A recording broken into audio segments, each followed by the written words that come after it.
eConta contient aussi un module de gestion des investissements. Pour consulter la liste des investissements, je clique sur le bouton associé dans la barre de navigation. Dans cet exemple, j'ai 28 investissements.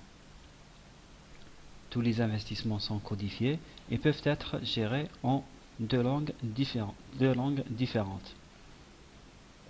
Je peux créer un nouvel investissement, imprimer la liste des investissements ou bien modifier un investissement déjà existant. Donc pour voir quelles sont les informations que contient un investissement, nous avons le code, le type, le libellé, comme le libellé en deuxième langue, et la date de mise en service qui peut être postérieure à la date d'acquisition. Vous avez aussi la possibilité d'affecter l'investissement à un service particulier. Par exemple, ici, je l'ai affecté au service technique. Une liste des comptes de l'actif d'amortissement et le compte de dotation. Des informations relatives à l'acquisition de l'investissement, la date d'entrée, le type d'acquisition, est-ce que c'est un achat ou bien une cession, la référence de la pièce d'achat, la quantité, le numéro de série, même le nom du fournisseur et la TVA.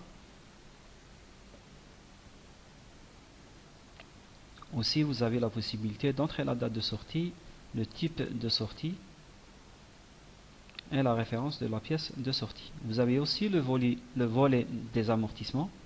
Donc on doit spécifier d'abord le type de l'amortissement, est-ce qu'il est amortissable ou non, sinon le type de l'amortissement linéaire, progressif ou dégressif, la durée de vie en nombre de mois et le taux d'amortissement.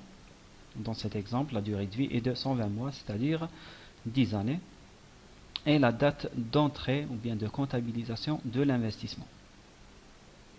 Tout à fait en bas, vous avez la liste des amortissements effectués de l'investissement actuel. J'enlève la colonne mois et j'effectue un tri sur l'année. Du fait que je suis sur l'année 2010, donc on considère que les amortissements de l'année 2008 et 2009 sont comptabilisés.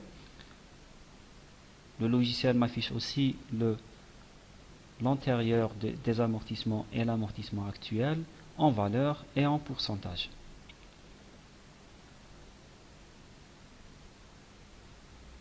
Vous avez aussi la possibilité de gérer les types d'investissement, leur affectation, différents services, et les types d'acquisition aussi, les types de sortie.